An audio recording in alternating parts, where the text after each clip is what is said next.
All right, what's going on, guys? Dan Watson, and this is the new Zhiyun WEEBILL-2 gimbal. And I'll be honest with you guys, I actually wasn't going to make this video just yet because I just got this gimbal in yesterday. And you know me, I like to do something pretty epic with them. So that video is coming up because when I first got the Zhiyun Crane 2S, I made this with it.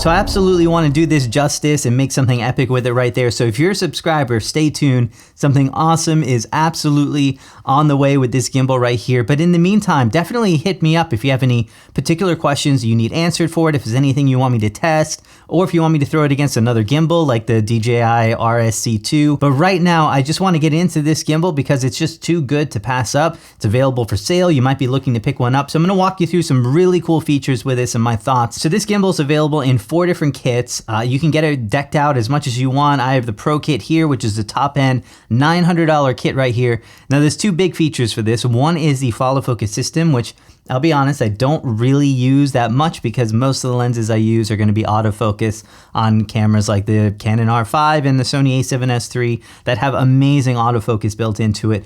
But the other one is a wireless video transmitter.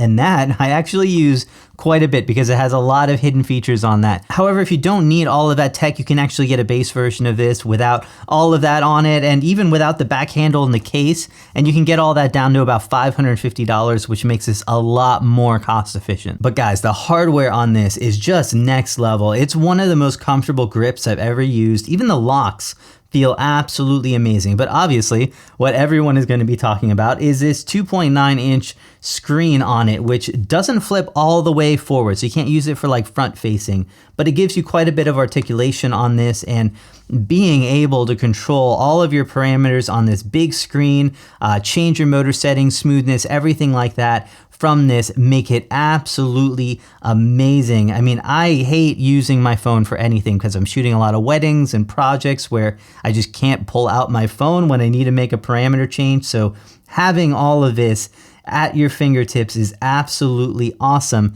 And even being able to use this for like time lapses and setting everything up from the gimbal itself, next level right there. Now you can control gimbal settings on a lot of other gimbals. They'll have some kind of basic menu on there or a small screen, even a touch screen on a couple of different models on there. But because they're located kind of right where your thumb is on the joystick, I find I'm always accidentally hitting them. I usually have to lock them if that availability is on the gimbal itself, just because of where it's located on it. And if you ever don't need this screen, it just folds so nicely into place, you probably wouldn't even know it existed in the first place. I mean, everything just has this resounding click to it and feels amazing. So overall, the ergonomics on this gimbal are just next level, but there are a few design choices that you should definitely be aware of. Now, the first thing is that the joystick is actually on the left of this gimbal instead of where it would normally be in the center. And I don't know why, but I actually like to hold my gimbal with my left hand and stabilize it with my right. I have no idea if I'm the only one that does that because I am right-handed, but this is on the left. So now I have to kind of get used to holding with my right hand and stabilizing with my left on it. So if you're someone who does what I do, it might be a little bit awkward at first. The other thing is that there are no mounting points, obviously, on the left anymore because everything is configured to that side. So if you want to mount a monitor, you will either have to mount it to the right or you can use something like this that mounts to the bottom of the gimbal and gives you some mounting options up on the top of it.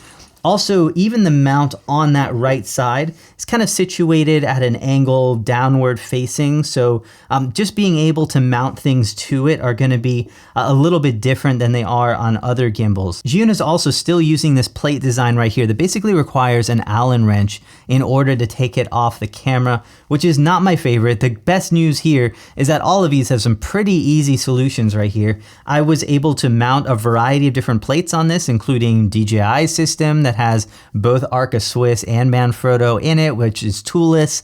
And there's a couple others as well, which I'll link to in the description below, that are very good, and you can buy them off of Amazon and B&H and all that kind of stuff. There's also a ton of solutions for getting more mounting options if you're someone who likes to mount a monitor on it. And the reward is that this thing is just extremely compact, especially for the amount of weight it holds.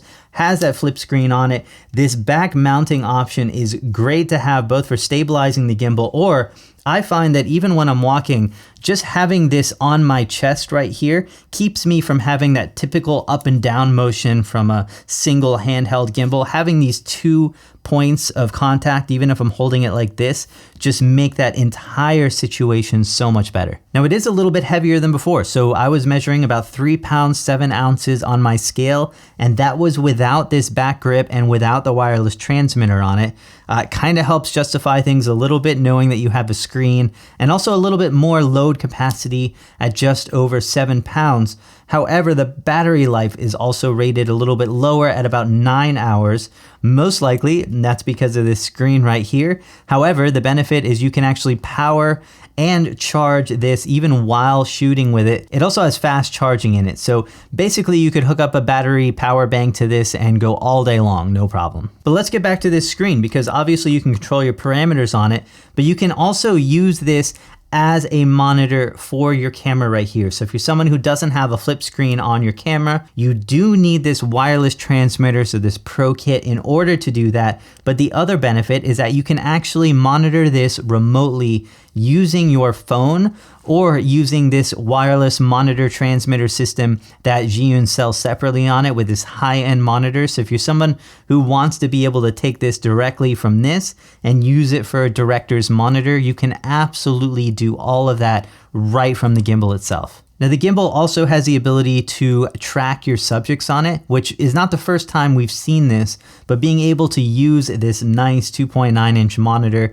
and be able to track your subjects on it and see everything that it's doing is really, really helpful. Now obviously I'll be taking this out for a bunch of shoots this next week, so stay tuned for all of that stuff, but it has no issues controlling all of my setups like A7S3s and Canon R5s and anything like that, even with some pretty heavy lenses on it. In fact, I've got this lens at 24 millimeters right now. I'm gonna go ahead and zoom this to 50 millimeters, and you can see I can still use this gimbal without any issues. It's not freaking out on me at all. So that's one of the signs of some really strong motors on here that can handle just about every kit you throw on it. Now, as someone who almost never uses a follow focus system, having the ability to remap this knob to control other things is absolutely huge. And thankfully, we can control just about anything from the camera to the gimbal itself straight from this knob, and you can map it all via the touchscreen right here. I will say this knob is very stiff, actually way stiffer than the Crane 2S. So I don't know if it's just that I got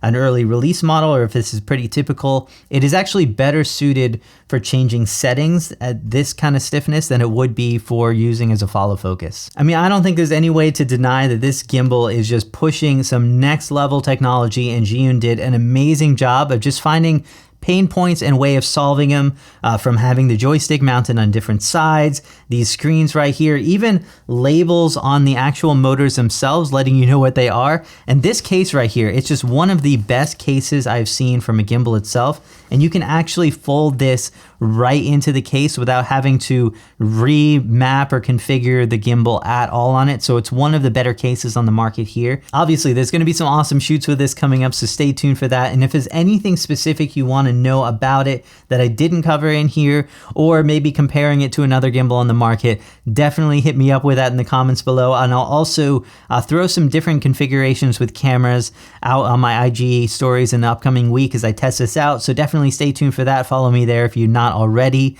Hope you guys are doing amazing. Got some really cool stuff I'm super excited about. Stay tuned, and I'll see you soon in a new video.